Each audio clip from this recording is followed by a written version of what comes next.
Welcome to my news channel. সকলকে জানাই বন্ধুরা শুভেচ্ছা ও অভিনন্দন। আজকে আপনাদেরকে দেখাবো খাসির মাংস কিভাবে রান্না করতে হয়। প্রথমে আমি তেল ঢেলে নিলাম এবং আলু ভেজে নিব। মাংস দেওয়ার জন্য আলুটা ভেজে নিব, এই কারণে একটু ভালোভাবে ভাজতেছি, একটু সুন্দর কালার করব। ভেজে 2-3 মিনিট ভেজে নিলাম। এবার আমি দিয়ে দেবো তেজপাতা, এলাচ, কাঠ মশলা দিয়ে একটু ভেজে নিব। ভেজে নিয়ে এবং আমি দিয়ে দিব এখন রসুন কুচি দিয়ে 2-1 মিনিট এটাকে নাড়বো, একটু ভাজবো আর কি। ভেজে এখন আমি ভাজবো এটাকে।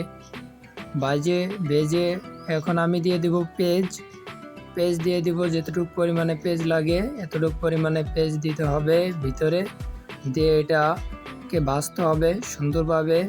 রসুন পেঁয়াজ এগুলোকে ভাজবো এখন। ভেজে 2-3 মিনিট ভাজবো এগুলোকে।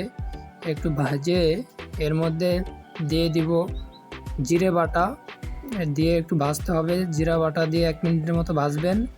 ভেজে আবার আদা বাটা দিতে হবে এর ভিতরে। এখন আমি আদা বাটা দিব। আদা বাটা দিয়ে সম্পূর্ণ মশলাটুকে ভেজে 2-3 মিনিট ভাজবো এটাকে।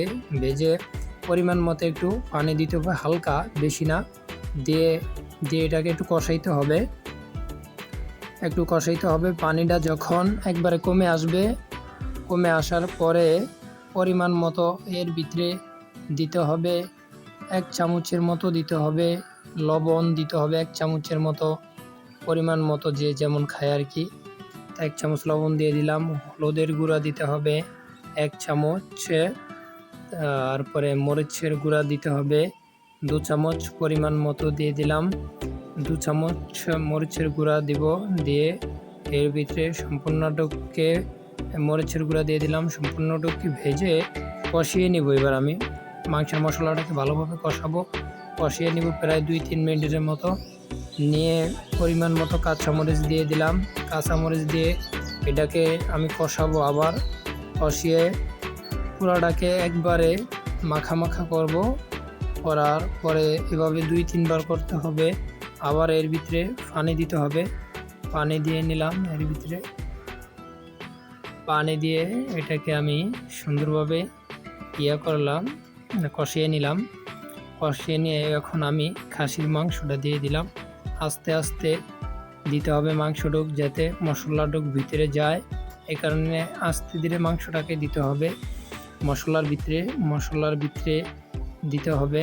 দিয়ে এখন আমি এটাকে সুন্দরভাবে নাড়াচাড়া করে প্রতিটা মাংসের মধ্যে যাতে মশলা যায়, এই কারণে এটাকে ভালোভাবে একটু নেড়ে নিয়ে এটাকে কষাবো। প্রায় 5 মিনিটের মতো এটাকে কষিয়ে এটাকে এখন আমি ঢেকে দিলাম ঢাকনা প্রায় 5 মিনিট পর উঠালাম। উঠিয়ে দেখলাম কিছুটা হালকা পানি ছেড়েছে, মাংস থেকে পানি বের হয়েছে। আবার এটাকে ঢেকে দিলাম, ঢাকনা দিয়ে ঢেকে আবার 4 মিনিট পর উঠালাম। উঠিয়ে দেখলাম বেশ কিছু মাংস থেকে পানি ছেড়েছে।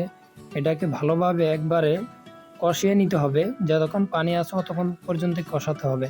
কষানো হয়ে গেছে আমার এখন, এই দেখতে পাচ্ছেন আপনারা কষানো হয়ে গিয়েছে। এখন আমি এর ভিতরে দিয়ে দিব পরিমাণ মতো গরম পানি দিয়ে দিব যেতটুক লাগে পরিমাণে মাংস সিদ্ধ হওয়ার জন্য।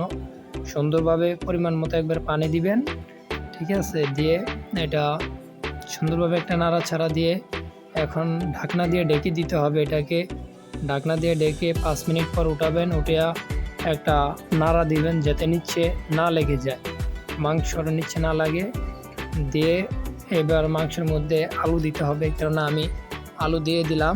আলু দিয়ে ঢাকনা দিয়ে ঢেকে দিলাম যাতে আলুটা সিদ্ধ হয়। ঢাকনাটা তুলে একটা নাড়া দিয়ে নিলাম নিচে যাতে না লাগে, এবং আবার এটাকে ঢাকনা দিয়ে ঢেকে দিলাম যাতে আলুটা খুব দ্রুত সিদ্ধ হয়। এই কারণে আবার উঠালাম ঢাকনাটা। দেখলাম প্রায় আলু সিদ্ধ হয়ে এসেছে। এবার আবার এটাকে আমি সুন্দরভাবে ঢাকনা দিয়ে ঢেকে দিব। দিয়ে আবার ঢাকনাটা উঠালাম। দেখলাম আমার রান্না প্রায় শেষের দিকে, রান্না শেষ হয়ে গিয়েছে। আজ এই পর্যন্তই। সবাই ভালো থাকবেন, সুস্থ